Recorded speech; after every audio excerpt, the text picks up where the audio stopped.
Carnival Personnel was recorded in a dank, moldy basement.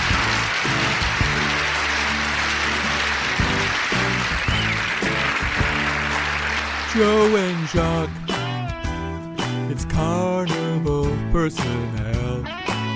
Joe and Jacques, to their wives this show is their personal hell. Well, the show sounds the same every single week. Pats are great, Trump is lame, and Joe barely speaks. Who you think still listening? Who you think still listening? Besides Jim and Biff, yeah. And don't forget Richard. Here's a random review. No one cares about you two, Joe and Jacques. Joe and Jacques, Joe and Jacques, Joe and Jacques. Also, something about me is that I'm an inverse narcoleptic, which is interesting to me and me alone, but I'm an inverse narcoleptic, which means people are constantly falling asleep around me. That's been a challenge. Something this is interesting, I learned this recently, is that people with schizophrenia do not like the snack goldfish. No, yeah, isn't that surprising? No, they don't like it. No, it's because it's the snack that smiles back. That really bothers those poor people to a considerable degree. What is your name, ma'am? Vanessa. Anyway.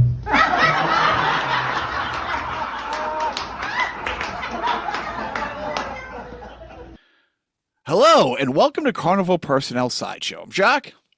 I'm Joe, number one. You are Joe. So, Joe, we had a delightful time a few weeks ago working at the Boston Comedy Festival, did we not? Yes, I did not belong there. I snuck in. I wore a mustache or something. I don't know, but it worked and it was fun. I mean, yes and no. Like when you walk into a room, Jim McHugh's more happy to see you because he knows that you're competent and you can get the live stream working. And then, hey, where's your smart friend who knows stuff, moron? He doesn't say moron out loud, but we know he's thinking it. But we had a blast. The night of the finals was so super fun. The highlight, I think, for us was actually getting to be part of it with timing and lighting the comics. Escorting Michael Gross from point A to point B and then back to point A. We don't have to brag to everybody about our interactions with the great Michael Gross, but go on. He was a delight. But the real fun part was, just hanging out downstairs with the comics and the performers. And we met a lot of great people. But I felt at one point like Jacques, me, third person, got in a little time machine and kind of went backwards in time because as you and I are discussing what we were going to watch later that night, and maybe it was going to be Streets of San Francisco marathon, or we were going to watch the small window in which Jerry Lewis was the host of The Tonight Show with Hugh Downs being his sidekick. And one of the comics spoke up, and I felt like I was in a time machine because when I met you, at Cablevision way back when, and we started hanging out, which again we talked about being wildly inappropriate. Get to the point. But Get to the introduction. You were old. You were 16, 17, yes, going on 70. Yeah, I was born older though. How's that again? I say I was born older. And so one of the comics who has no right even knowing who Jack Benny is pops up, and we have a delightful chat about old comedy. And weird enough, this kid is named Joe as well. So yes, long-winded introduction, but like to have a huge Carnival Personnel Sideshow welcome for Boston Comedy Festival 2024 finalist, Joe Katz. Hello, Joe. Thank you. That's so kind of you. to say all those words in a row. I appreciate it. That's That's all the very, words he very nice. knows. Oh, okay, I'm fair enough. done, so you two take over. Because no, but it is funny because it's so true. When I was out of film school doing a comedy music video show, Joe was at the same station doing a comedy show, and we started chatting, and he just knew. I was just amazed that somebody my age knows what your show of shows is, let alone somebody who was 17, kid from Somerville. But to be fair, this was in 1994, so we were only, I don't know, 40 years removed from your show of shows. Now, fast forward another 30, yeah, that puts a lot of strain on the memory, trying to remember these old kinescope classics. They're the best shows to me. I'm only interested really in older stuff. I have this weird theory when it comes to a bunch of different programming and a bunch of different entertainment that let's say 85 to about 2006 is like the best time for media for some reason. And then kind of right after that, things kind of start to fall apart. But even earlier than that, of course, there's the What's My Lines, which I love, and there's the To Tell the Truths, which I love, and all that type of stuff. But yeah, I just think older stuff is they just seem happy. I don't know, which I like. Yeah, no, I mean, if you're talking about like the regular kind of sitcoms, Yeah. those, yeah, it was the Reagan era, mid 80s. So a lot of things were, there was a time of prosperity and optimism and, a little bit of fear from, getting nuclear holocausted by the Russians. There was that driving factor. But for the most part, everything was like, yeah, we wanted to paint this sort of picture of a happy sitcom family. And just make people, and also broadcast to a wider audience. I think once the internet kind of took over as like the primary source for media ingestion, things became more narrow-casted and niche, and sort of like so now we are on a different golden age of media, but everything is like everybody has their own shows. Like, this is my show, or this is this is what appeals to me, and it's not like Growing Pains. We're like, oh yeah, how could you not like Growing Pains? That Mike Seaver, he's a real cut up. He nothing wrong about that guy. Well, I have a theory. Well, not a theory, but I love the vaudeville. I love Jack Benny. And that's one thing Mr. Katz and I talked about. We talked about, that day at the comedy festival, how you can just say to the listening device in my room when I go to bed, play, shuffle songs. You have to say songs by Jack Benny, and it will, in order, starting with like late 20s, just start playing the old radio show, Orson Welles and all that. My theory is why, and I'll say just 10 years before that, and again, because I'm 30 years older than you, Joseph, or Joe, but Norman Lear was old enough to know and all the vaudevillians, and after the war, and he starts working with the comics who are 10 years older than him, and he's a writer. By the time he really becomes the guy in television, I think that's when television started to get really, really good. For the comedies, for me, like the cop shows of the 70s are brilliant in their kitschiness, I guess you could say. But all in that era that you talk about, I agree. Everybody loves Saturday Night Live. The early cast, and every cast has been compared to that. But honestly, the mid 80s SNL, up to the early 2000s, you look at all those different casts. If there's 10 people on the opening credits, 8 of them are working every day today, and just brilliant. At the same time, you had the Kids in the Hall. But yeah, as much as I love the 70s sitcoms, I think the 80s sitcoms, it was the golden age of sitcom television. Oh yeah, no, absolutely. I often wonder, in addition, to, I mean, I even go a little further back with some of the stuff that I'm really like my favorite show probably of all time is the Dick Van Dyke Show. And then there's Father Knows Best, which I recently started watching with Robert Young and Jane Wyatt, which is a great show too. I think what's weird to me was become kind of interesting to me in watching all of this different media is that people, it seems like people were just like better at like acting, writing. Like even like if you watch like old episodes of like Dick Cavett or you watch like episodes of like Carson, obviously, like these actors, they were like mega stars. They were just like these like people that you were like, damn, that is an actor. Whereas opposed to now, it's like I guess like Mark Wahlberg, if he comes on, you're like, oh yeah, that is an actor. But it's not like, oh wow, that's Dean Martin. That guy is the shit. You know what I mean? Like I don't know. I think a lot of those older guys, and this has been sort of mentioned before on other podcasts and mediums, but the older guys from who made their way in and the entertainment industry in the 40s and the 50s and the 60s, they lived lives that didn't revolve around media. Like they actually had like real tangible life experience that they then brought, to their characters. So there was like an added pathos to their delivery.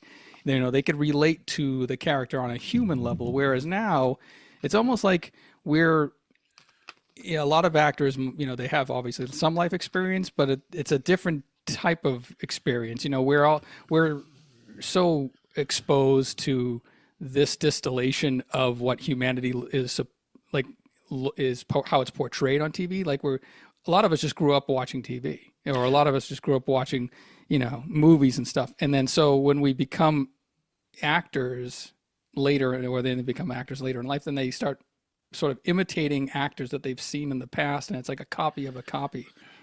So I think one of the reasons.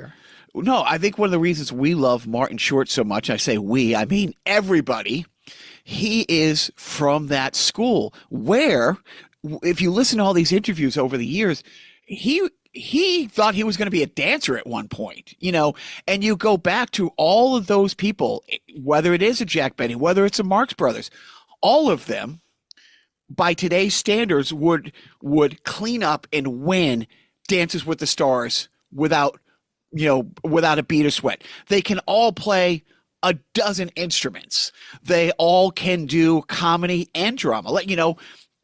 Paul Lynde, one of the problems that he had is he really wanted to be a thespian. And when he left Northwestern with a slew, there's a 2-3 year window of Northwestern that they graduated, and all of those people went on to be stars on the screen and the stage, and like Charlotte Rae and Cloris Leachman. And wow. They all said he was the one who was. They all thought he was going to be the king of Broadway, the drama actor. He just had good comedic timing, but he didn't want that. But all those people had that.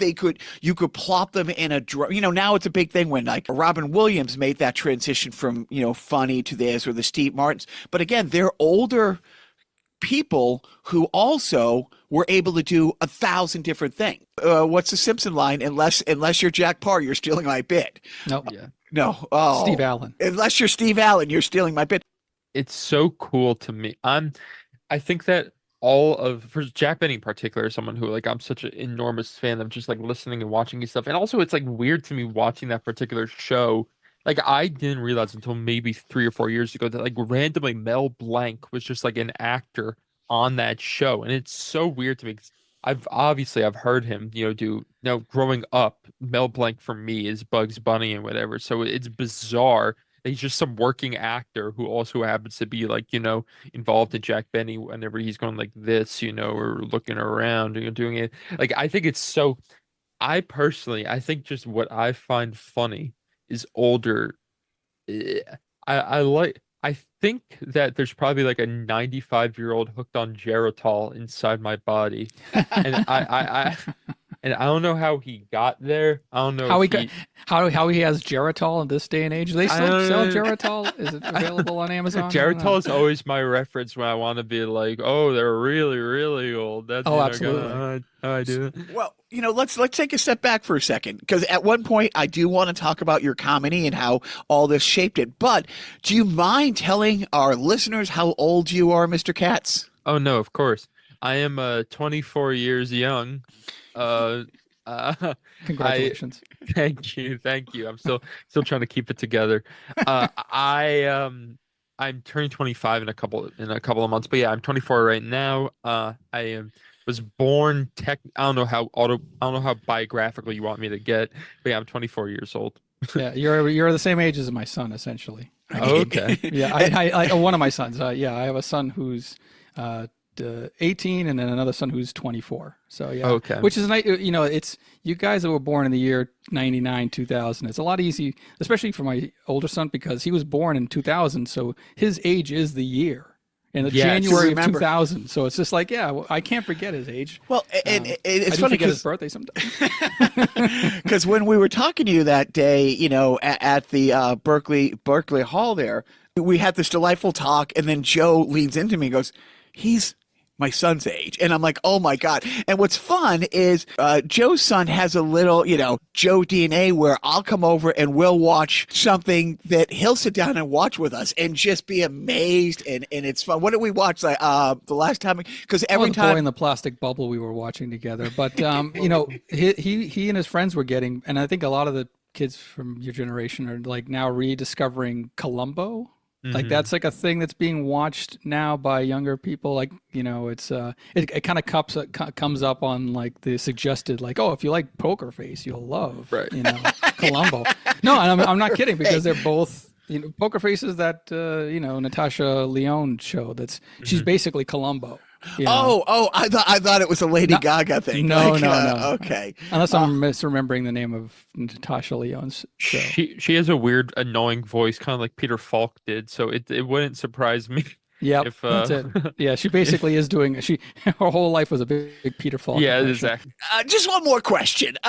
You know, Is this a Knish? My wife loves Knish. You know, funny. But- I never seen one made with you know, blueberries before. They were out of season at that time, right? but Joe and I also, you know, reference Dick Van Dyke all the time. Like one of my favorite lines in the pantheon of behind the scenes and stories, because I assume, Mr. Katz, that you love the Gilbert Gottfried podcast. Oh yeah, that was a tremendous show. It was bizarre to me why these older guys, these old time actors, and these old time comedians didn't get interviewed on things except for that. Like, I don't know if there just wasn't the appetite necessarily for it, but like the fact that there aren't 17,000 podcast interviews with Dick Van Dyke is like unreal to me. Like, I mean, I don't think Shecky Green pushes the algorithm much. Like, I don't think he. When it started, when the podcast started, it was mostly these character actors that were lost in time, that were only known to him and Frank. And then it started to go up the ladder, and he got, you know, bigger people. It's funny because it's what got me into podcasting, listening and all that stuff. I really liked, you know, Gilbert. When Joe and I had a sketch comedy show, you know, again, back in the 90s, he had a really great Gilbert running sketch. Until he passed away, I didn't realize how much that guy meant to me. And it was probably close to a year and a half plus before I could listen to the show again. yeah. After he passed. Yeah. After he passed. But I started to, and I just heard one with Gabe Kaplan, who, you know, everybody knows is Mysticata, but like, he had these stories about being this rogue comic in the 50s and being at a club, being at Jack Ruby's club and being paid with, that's one of those episodes. But the Dick Van Dyke story that we love so much is he's in my top 5, and I'm pretty much sure, you know, Joe's top 5 is like Carl Reiner. Is definitely in the top 5 comedic things. And the whole story of, and I'm just going to let Joe tell the story from here, the Dick Van Dyke. Well, so Dick Van Dyke Show was produced by Sheldon Leonard, who, you know, for people who aren't in the know, he was the guy in the bartender Nick in It's a Wonderful Life. You know, out you two pixies go, through the door, out the window. He was like a big time producer. He produced the Dick Van Dyke Show, but originally it was going to be Carl Reiner as Rob Petrie in that role, and they shot a pilot. I forget what it's called. It was like Head of the House or something like that, or Head of the Family. It's so bad. It's so painfully bad, that pilot. I know. I had seen it too, and yeah, it's just very staid and very bland. And Carl Reiner was mediocre at best, and so it didn't go very well. And so Sheldon Leonard says, "You know what? I like the story, but we're gonna get somebody to play a better you. So, and that's when they landed on Dick Van Dyke, and then they just called it the Dick Van Dyke Show. But yeah, that's one of those shows where yes, it's evergreen, it's timeless, even though it's so very much of its time. And that's why we want to have you on today, Mr. Katz, because we're doing a life story of Joe, and we need a better Joe. So we figure you know so much of my favorite thing with Dick Van Dyke is I was working on a TV show in the mid-90s. I was a writer's assistant. One of the producer writers on it was so supportive and mentoring, and he told me an inside baseball trick. He goes, "You got to write spec scripts. So if you want to get a spec script to this show, you don't write an episode for that show. The best thing to do to get an agent or to get a buzz, write an episode of an old show." And he had a friend of his who wrote a Full House, but he aged the episode up 10 years where the twins were having their first period. So it was a kind of a very special episode. It was funny, but the premise is funny, but it was a real kind of heartfelt like thing. I wrote an episode of the Dick Van Dyke Show, and I never had more fun writing than writing dialogue for Mel. Going back and forth with Maury Amsterdam, Buddy, Buddy, writing that. The hard part about it is I could just write that. I could do this you could do a bottle episode with them in an escape room. And it's Mel and Buddy having to work together. Or for some reason they had a meat locker backstage at the show. So when you said the Dick Van Dyke Show, I'm like, God damn it, this kid is great. Okay, so let's switch up gears. Your comedy, as a comic, I hate this question more than anything. But I'm going to ask you, how do you describe your comedy? Well, first of all, I don't hate the question because I've never been asked it before. You will. I hope so. That's the goal. I would say that I really, really like just absurdity, surrealism. I don't have great attention span. So kind of when I'm writing stuff and when I'm writing jokes, I guess for people who don't know, which is everybody who's watching this, I do one-liner type, absurdist one-liner type stuff. And I think that the reason I do it is because I just don't a story is great and it could be really, interesting and there's a whole through line that you could follow. But I just find that I'm just I want to hear just bizarre turns of phrase or just how are you going to flip the world, which is why my favorites are, your Stephen Wrights and your Emo Phillips and your Mitch Hedbergs and, all those guys. But also, Or even Henny Youngman, those older. Rodney too. Yeah, Rodney. Oh my God, the king. Yeah, definitely. Yeah, no, I get it. Your generation, you want to fast forward to the good parts. It's just kind of you know what, man, we don't need story. It's let's just get to the end. Right. Well, those comedians were Cinemax kind of, hard rated R movies where there was almost, you kind of a story to go along with it. Now people just want to go to Pornhub and see compilation video. No, because I mean, if I was to categorize you, which I hate doing, but it's deadpan, left hook, slow burn, smart. And so many of your jokes, because I saw you 3 times at the festival because I worked the whole time. So first round, second round, and the finals. And so much of your humor, you have to, and I don't know how many hours you've got in, but you've got in a lot of hours for your young age. The patience to wait before going on to the next thing, because so much of your stuff, this is one of Joe's terms with comedy. It's kind of a time released capsule. If you take a shot of whiskey, it burns the second it touches your lips.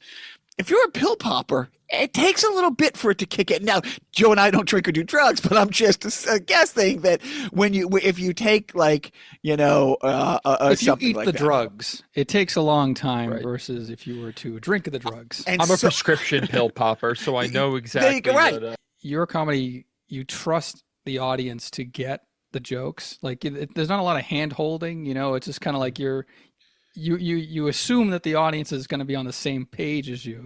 There's not a lot of setup. There's not a lot of like context around the lines. It's like you're either with me and you get it. You're just waiting for the next comic. Yeah, no, absolutely. Well, first of all, I take everything that both of you said as a massive compliment, so thank you. I think that the it's very interesting what you just said about I'll start with the hand holding aspect of it. I think that I don't think I have the patience within myself to, to set things up and to like I don't think I have anything that interesting enough to say in terms of, broader social issues or, broader, trying to fix society's ills. I think it's more, I just think this is funny and you will find it funny. And that has let me down, by the way, a bunch of times with audiences trusting them to understand what I'm doing. Well, it's like when you watch Mystery Science Theater. I don't know if you watch MST3K, yes. But like some of those jokes are going to go over people's heads, but when it lands, like when an obscure reference lands, it's like, wait a minute, are they reading my diary? Are they do they know my algorithm? Like, how do they know this reference? And it's a better payoff, I think. It's like, so you take the chance, it's a high risk, high yield kind of thing, but it's worth it in the end, I think. So Definitely. I got to ask you this, you have obviously gotten your hours in, but you lost. Well, you didn't lose a year of college, and which, by the way, I drive by your alma mater twice a day. I literally, that little bridge, that goes from one side of campus to the other. I go across that usually twice a day.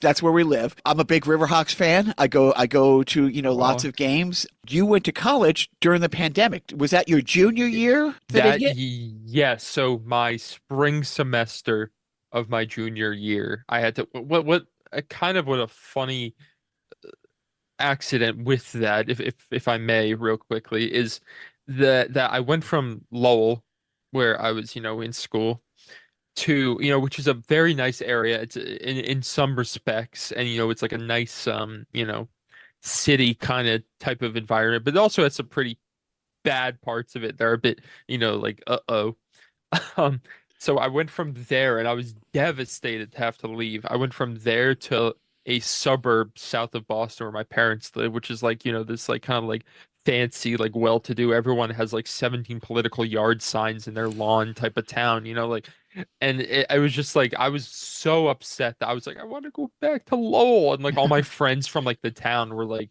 what, like who are all like these like fancy, like rich kid types. We're all just we have meth here. Yeah, right. Yeah, we have kratom. They're like, no, I don't want your fucking kratom. Did Guinness Book of World Records contact you? Because I think you're the first person to say the phrase, I want to go back to Lowell. Like yes. Well, they used to have these hysterical, I remember thinking about this, these signs on the lampposts called like the most beautiful city. It was, or no, there's a lot to like about Lowell. Yeah. That's what their little slogan used to be. And I was just thinking when I first went there, I was terrified of Lowell. I was just like, yes, the methadone alley is a great thing to like about Lowell. The abandoned mills is a lot to like about Lowell. All these things. I just couldn't stop thinking about that. But yeah, well, I fell in love with Lowell. It's the number one city with the most crime alleys per capita. So why would Thomas Wayne walk down crime alley to begin with? There's other shortcuts through Gotham. No, we have a really good friend, Jen Howell. I don't know if you cross paths with her. Yes. She has a whole thing about, because the same thing. I grew up next to Lowell in the 70s and 80s, and you would only come to Lowell to either buy meth or get stabbed by buying meth. But over the years, those dilapidated mills have become these gorgeous mill number 5, with the indoor mall. They've become these great condos, the great music. Yes, there's so much struggle in Lowell. There's so many challenges, but it's so much different. But yeah, I would have never thought how much I love living in Lowell, but now I work, with the city manager trying to bring some comedy events and other events here because I do like it. But when I saw you went to Lowell, I thought that was great. But I want to get back to you and your hours and getting in your hours. And I see, and another common thing with, my beloved Joe here is you sharpened your teeth in the world of cable access. Oh, that's so funny that you found that. Yeah. Curse you, internet. No, this is more than all right. Yeah, no, it was very, very weird. I did the cable access show. I didn't exactly know what I wanted it to be. It was like this bizarre, just to give a quick pitch, I guess, about it. It was like this bizarre version of like a Tonight Show monologue making fun of the news of the day with like the least funny jokes you've ever heard. And then moving from that to, You'd like, be this. surprised. You'd be surprised Okay. about bad jokes. Okay, that's good. That's good. I like I'm in good company then. And then it like turned like this weird like improv interview type of thing where like me and just like my friends from high school were just like dicking around with like thinking that we were like Second City Comedy Bang Bang when we were just these like idiot high schoolers. But yeah, I really liked doing that show. I think right after me there was some guy talking, some like Oliver Stone type was like the show right after me. It was like bizarre. It was like, a woman talking about all different types of, plant life, little weird comedy show, and then, that insanity, just reliving, the JFK conspiracy for 15 minutes, something bizarre. But yeah, I love doing it. It was Right, really the grassy knoll hour. Yes, exactly. The other thing that I want to embarrass you with, or just bring up that I thought was, I circled it on my notes, and even a 55-year-old guy, you can't see it, I hearted it. Last week's Sideshow guest was a professor, weirdly enough, from my college, Fitchburg State, who wrote the definitive book called Live from the Underground, a history of college radio.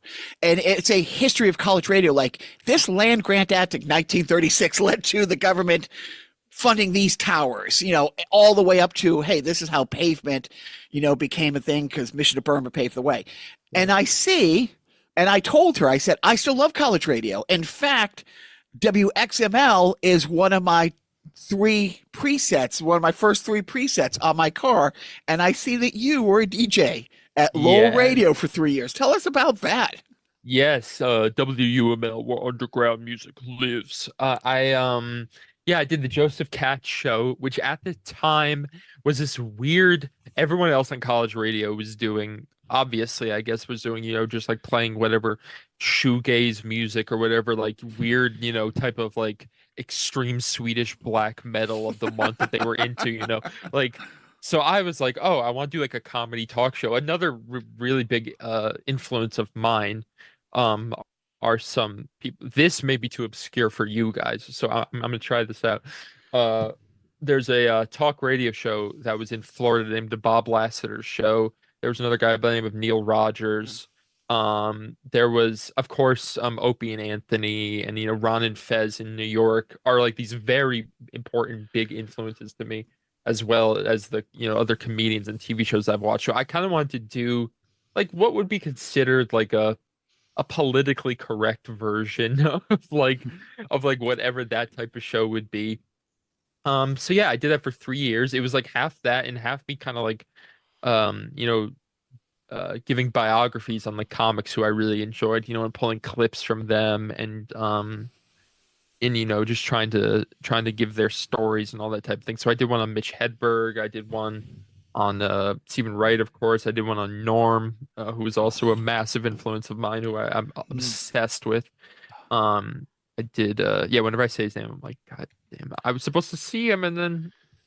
Oh, we actually did see him at the Wilbur. Oh. Yeah. The one joke that, I don't know, it wasn't even a joke, it was more of a line that stuck with me, was like, yeah, so, we decided, Hillary Clinton to, it was going to be the first female president of the United States. And who did she decide to run against? Donald Trump. What a fucking time to try that experiment, huh? The more you're talking, Mr. Katz, the more Joe and I are like, oh my God, this kid is just great, because we live for like Norm Macdonald. Like he is. I wrote a Weekend Update type sketch for like one of those public access shows. Like it was me doing a shitty Norm, a really shitty Norm. Like that. You thought what you just heard was shitty? No, that was shitty. Back in '98. But yeah, well, like I would write like a joke where it would go like, an Amtrak train derailed in Pennsylvania.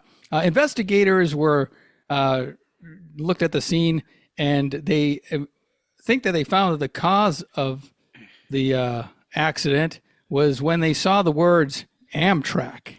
Because see, they had a history of derailing. There's some issues. Have you?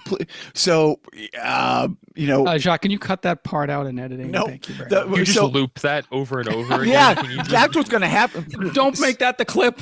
Don't make that the clip. There's a couple people out there just doing the Lord's work, which again, weird for an atheist to say.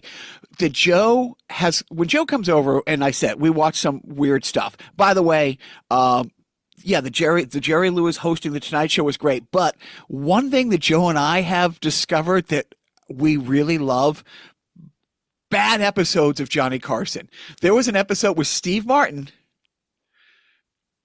Horrible. Like it was so deliciously, bad. But, I mean, I think the best part about Johnny Carson, and I don't know how have you gone back and watched a lot of Johnny Carson? Oh yeah, definitely. By the way, Ed McMahon, raised in Lowell. Yep. Really? Yeah, from Lowell, Mass. He was born in Detroit, but he was raised in Lowell. So was Betty Davis, right? I believe she's also from Lowell. Jack Kerouac. Yeah, so there is a lot of light to. And as a hockey guy, the trivia question: who is the last NHL player to play without a helmet? Because when the helmet rule came in, you were grandfathered in if you were in the league without it. Craig McTavish, who played for Lowell, for the Lowell Chiefs. They've since changed the name, obviously.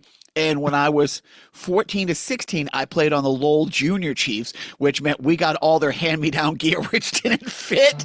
But Craig McTavish, last NHL player to wear, play without a helmet, is another, Lowell graduate. Anyways. But my point about the Tonight Show is that a lot of Johnny's, like the best parts of the Tonight Show would not be so much the interviews or the bits, but when Johnny's monologue bombs. Oh yeah. It's delicious.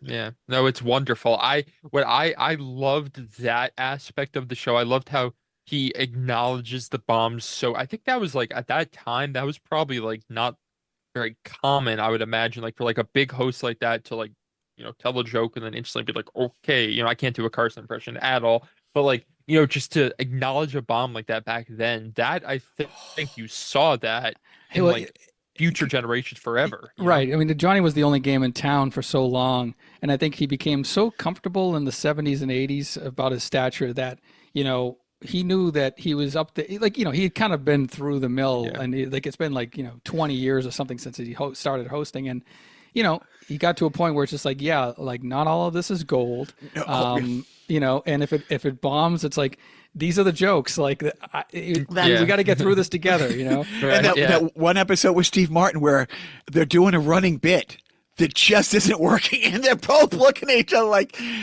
this isn't working, but we already committed to this. So what was also so crazy about that show, I don't want to get super into minutia of Johnny Carson, so I apologize, but Please do. What was thank you. Well, you'll be sorry that you said that right there. But what I always really, really thought was crazy is how half the guests on that show would just show up like tanked. Like you would see, like constant, like for like a network, an enormous television program, you would just have people who would be like, why don't I, drink myself under the table before I go onto national television? Like I always was like, what? Like if I was ever on a show that was even like 1/25th that big, I would be sober as a judge. Like I can't imagine. Well, here's the best part about that, Joe. Do the math. They're taping that at 5 o'clock. Oh yeah.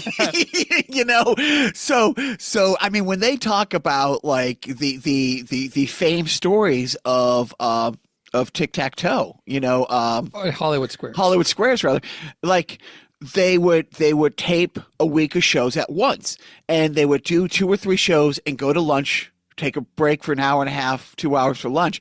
And you can tell the Thursday and the Friday episodes because you're tipsy on the Thursday one, but by the time the Friday ones are being taped and the alcohol has kicked in, The wowie sauce with the flowing. but when those guys are tanked on Carson, yeah, that's because they got to the green room at 3:30. They probably had a couple drinks at lunch, and by the time they're walking out on that stage at 5 o'clock for the taping, you know, they're just and those are great. Another thing I do want to mention before we wrap up the Carson talk, Joe, have you ever heard the Carson podcast? No, I don't believe so. It wrapped about a few years ago, but it was hosted by this guy named Mark Malkoff he was a comic out of New York, and it's akin to the Gilbert Gottfried podcast. I suggest if you have free time, to go back in the archives and listen to a bunch, because he interviews like Bob Uecker. You know, he interviews like really like heavy hitters that had appeared on the Tonight Show. He interviews stagehands who worked on the Tonight Show. That's cool. So, and it's like years worth of podcasts. So it's kind of a treasure. It's basically like another mini treasure trove of comedy history. So I would recommend that. Let's talk more about your comedy now. So how did a 24-year-old get to the stage at the Boston Comedy Festival? Because this is my first year associated with it. I do not know how many people submit. I know Angelica, you know, this was the 5th time she had applied to get in. You know, it's hard to get onto that stage, but how did somebody your age get to the finals? Well, I think, yeah, first of all, when we speaking of Angelica, that's crazy to me because I think she is so friggin' funny. So that's like unbelievable to me that I took her 5 times. Not to toot horns, but I am a horn tooter from time to time. I did apply. I forgot to apply last year. So I guess you could say that I really seriously, I started doing comedy probably when I was like 18, very in Lowell, you know, very like kind of on and off. Like I wasn't serious about it at all. My jokes like were like bizarre. They were just too esoteric, even for like the nonsense that I enjoy.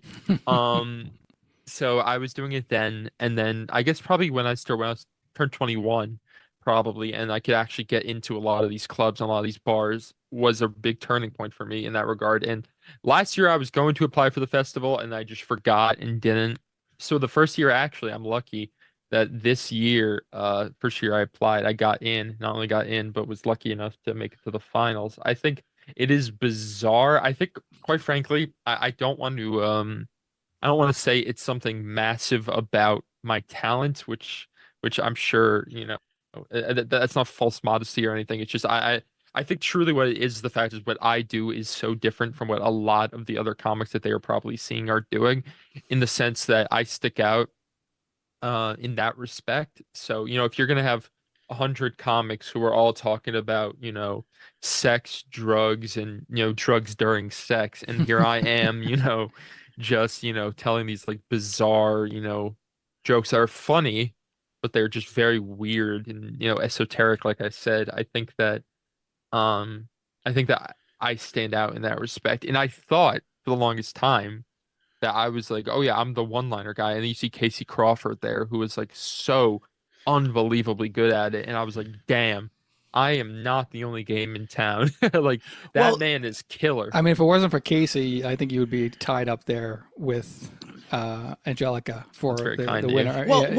It was really good. Let's look at that final stage and the 2 winners. And I think what made that night so great and such a hard choice, Casey's a character. Mm-hmm. And there are not, like, I don't know if you've crossed paths or seen this comic yet. I don't know how he's not bigger. He's an older guy, older than me. His name is Brian Longwell. Yeah. He has an act. He has one of those old by Joe and my standards, you probably never seen one of these things. What do you call that machine that he uses in his act, Joe?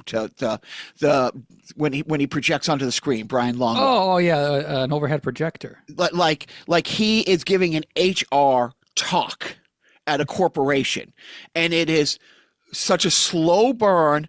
It's so hysterical, but it's an act. It's an act from start to finish. He's called the corporate comedian. So you take somebody like a Casey, and there's not, like you said, there's not a lot of people who come with a persona. I mean, when you talk to him downstairs, he's not hunched over talking like Sling Blade. No. But when he comes out on stage, I like taking the subway. There's lots of room to do my karate. Yeah. Angelica used every inch of that stage, incorporating her dance. And then you come in. No, but the thing about to Joe is that your presence on stage, where you're like laser focused, like when you're talking and you're doing your act, people aren't disengaged, but they're so engaged. They're like, it's like a pinpoint on stage. Like, what's he saying? Like, what does he talk? Like, what is he? You get sucked in when you listen to your act, and I think that's what makes you unique in the vast sea of middle-aged, overweight white guys. Like that's one of the things that kind of makes you an appealing comic, or like a fresh voice. But how did you develop that at open mics and rooms? Like the bigger stages is where those acts work. They do not work at open mics. They do not work, on the lower rungs trying to come up. And how did you have the fortitude to weather through going to a mic where there is 16 people before you talking about doing drugs while having sex? Right. Sometimes with a child or a dog. Yeah. Or both, whatever. Party's party. A puppy. A puppy. Yeah, a newborn Shih Tzu. I think that. Well, first of all, that's all very, very nice of you guys to say. I think that definitely bombing at open mics forever is really what I was just like doing for the longest time. I was like, well, I guess that like. I knew that some of the stuff was funny. I was like, this is funny. They are wrong. Also, at open mics, pretty much everyone bombs, but like, I think that really the first big indicator to me after, doing these open mics and just being like, all right, well, I have these jokes. I know that they're kind of funny, and some of the comics are like fake laughing in the background or whatever.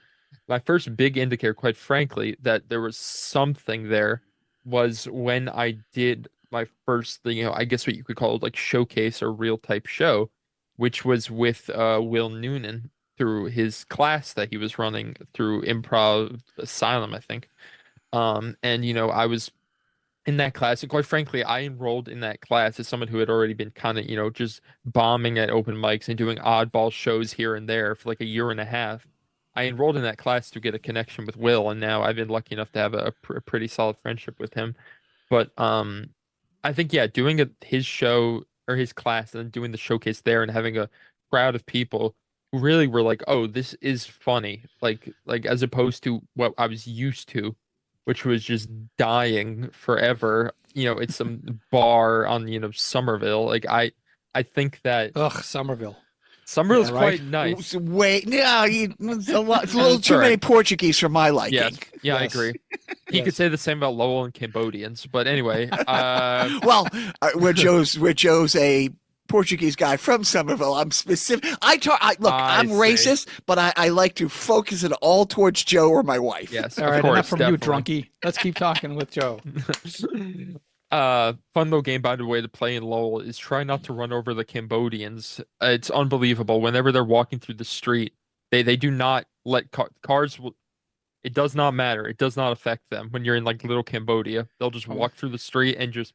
Anyway, that's complete aside, and I apologize for. No, it's a good safety tip because sometimes you like to go for a Sunday drive through little Cambodia. And yes, definitely. Yeah, I think I just had a minor stroke there. I apologize. I don't know what occurred. But yeah, as it goes, just to open mics into that type of stuff, just realizing that these are other comics who aren't listening to what I'm doing, and just if I could get a laugh with some weird non sequitur. I remember the first time that I really got a laugh at open mic is I sometimes I still do this in the middle of my routine. I'll just walk over somewhere else and I'll say something like I'm gonna stand over here now, and that would always get a laugh because it was so bizarre and no one would call attention to something so boring like that. So it would always get a laugh, and I remember being like, oh wow, so like they are listening. It's just, I'm not precise enough, and yeah, just getting more and more precise with just everything was really the key. So here you are now, being crazy young. You just got out of college. You got a real job. You got these backgrounds where you've done, I've seen fundraising, and your thing. So you have these skill sets, and you have a career in front of you as a what is the term? Normie. Yes. But you're trying to be a carny at the same time. Going forward, how are you going to balance this? And do you see comedy as a possible career or just a great hobby for the next 50 years? I think that I've often said, and it's an unhealthy thing to say, and I don't recommend this, but I've often said that if by the time I'm 28 or 29, let's say I keep upping the age, let's say 30 for right now. By the time I'm 30, if I'm not at least doing some type of touring as a comic on someone else's show, obviously not headlining myself, but just working with someone else on the road, if I'm not making some type of regular money doing a comic, then I'm gonna throw it all away. Do you Because think you I can? You're saying um that now, but see, the thing is, and we had this great guy, look him up, Dante the comic in LA. mhm. And when he said this, it's like I don't think anyone has said anything that made more sense to me. He does these tips and he puts them out there, and he's been doing it for years. There's like 270 tips on his social media if you scroll back. But the one that stood out more than anything is if you're doing comedy to be famous, stop. If you're doing it to be rich, stop. The only reason you should be doing this is you have to do this. This is Yeah. your drug. This is your sickness. This is your cry for help. But the only way you can do this is if you have to do it. And so here you are, 24, having a great deal of success. Boston's a small pond, but it is the biggest comedy pond, out Yeah. there. I mean, and you're having this success. Looking forward, I mean, do you really think in 5 years you're going to be able to say, yeah, you know what, the corporate thing's going good. I'm not going to need this shot of heroin. I think that that's a very interesting point, and definitely I don't want to delude myself enough by saying that by the time there will be an exact age where it's like, oh God, if I haven't got it figured out now, I won't ever have it figured out. I think that what I would like to do, or what I've often heard, the advice I've often heard, which I think is interesting, there's still a lot of rooms and a lot of inroads within Boston itself that I am not with, or I've not made. There's still a lot of shows that get put on in Boston and some of the other surrounding New England areas I'm not getting put on simply because I don't know these people who put these shows on well enough. And I'm not, in the it crowd with them in some respect.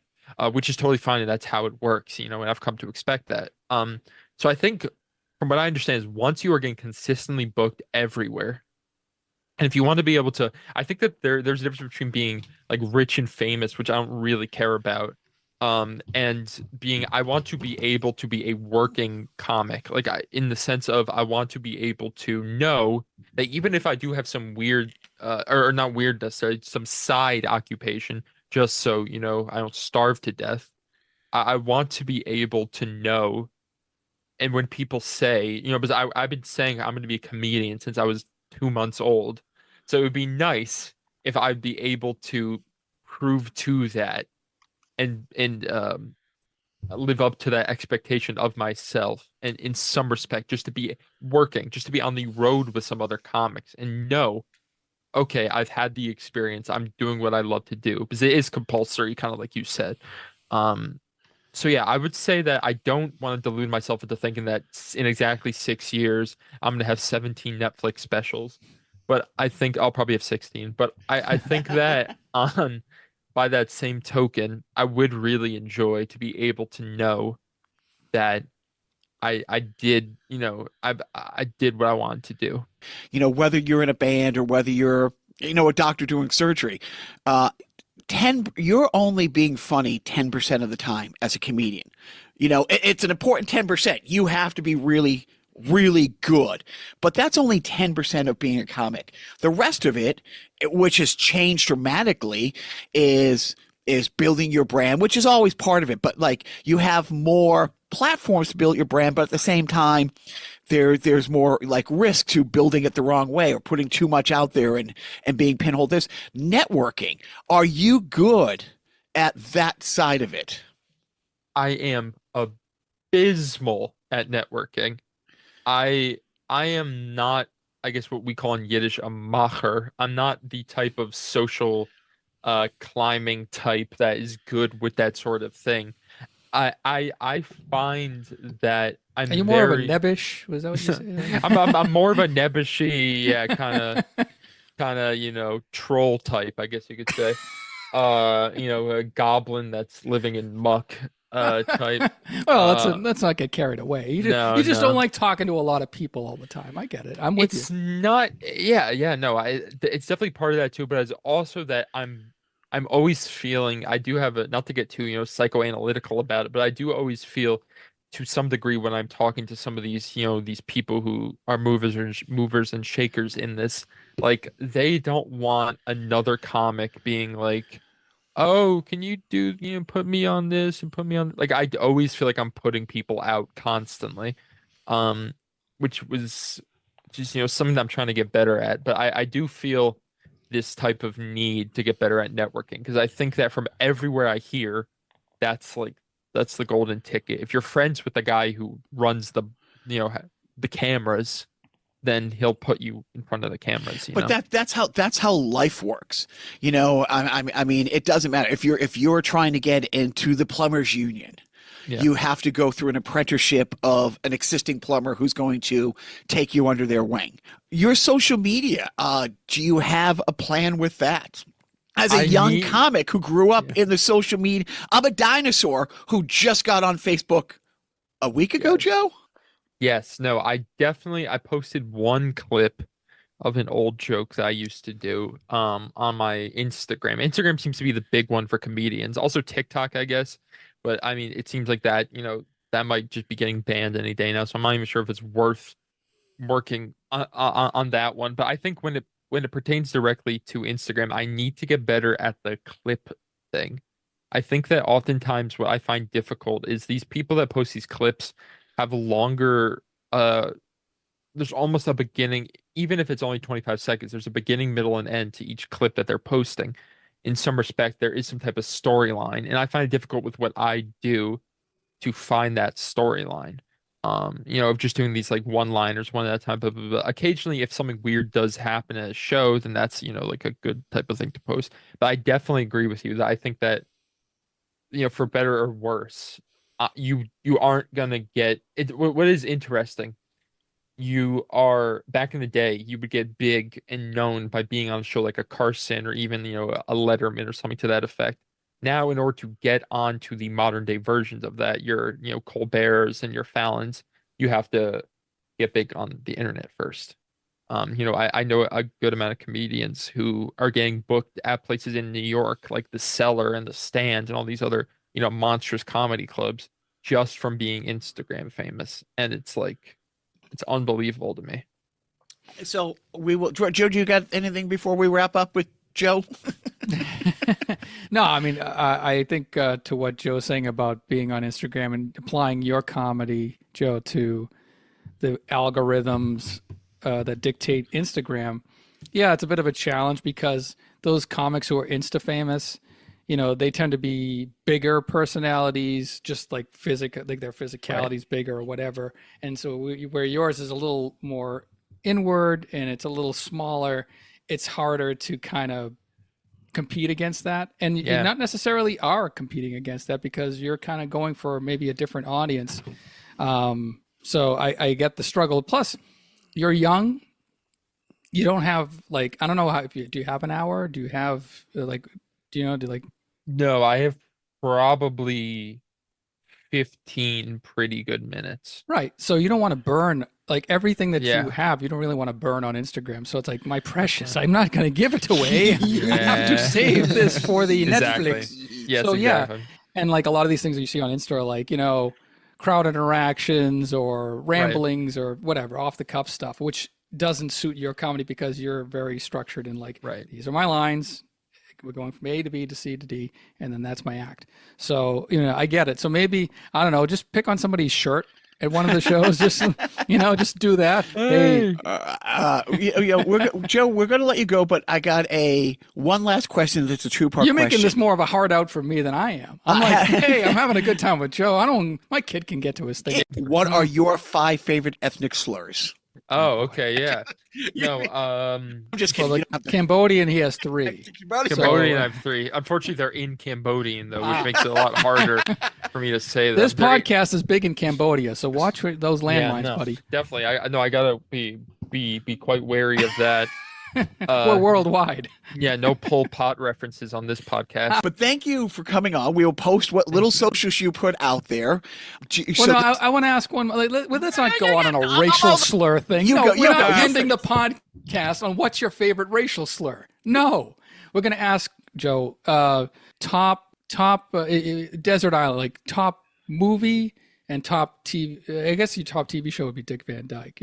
But I guess your favorite talk show host and your go-to movie. What do you think? Yes, no, that's an excellent.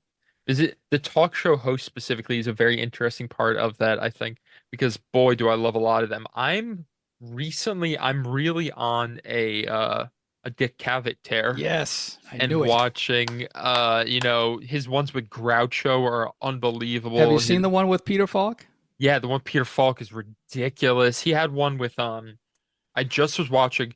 Because for me, and I don't want to get too long-winded because both of you have to go, obviously. But for me, specifically with Dick Cavett, what is so interesting and so cool is seeing these people who I've only seen black and white photos of in color talking to somebody. Yeah. It is so cool. Groucho being a great example. Ray Charles was on an episode of there.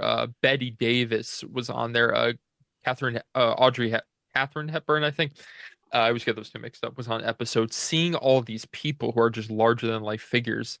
Laurence Olivier. Check out the Brando episodes. Oh yeah, the Brando one's crazy. Yeah. I love him. So him good. And I would say movie. I don't know, Dumb and Dumber. I love Dumb and Dumber. I think it's a great movie. It is. It's a banger. Like this. Yeah, and it also has a cameo by Boston's own Cam Neely. Yep. Oh, really? My favorite part of Dumber and Dumber. He's the guy in the bar. Like the guy. Kick his ass, Seabass. Oh, Cam Neely was in that. He's the one with Seabass. the cap. Yeah. Oh my God, that's cool. We would have also accepted the Jerk or Spaceballs. So, okay, fair enough. Yes. Joe, you are what we call in the business a delight. We wish you nothing but the best. We hope that we will stay in touch. We'll go see your shows as they progress. I know I am a fan. So count me in there. And hey, if you want to ever come back like 6 months, a year from now, do a redux, and we just literally just only talk about Dick Cavett episodes and Johnny Carson episodes. We'd love to have you back. Jacques, you take it out this time because I'm not going to say don't forget.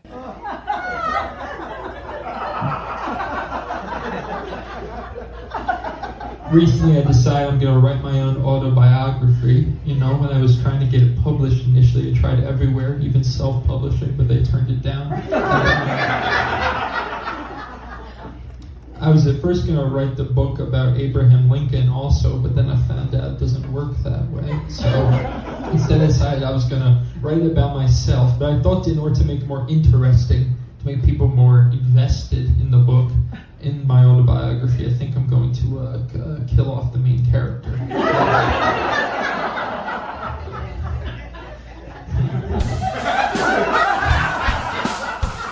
And people relate to that.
I heard you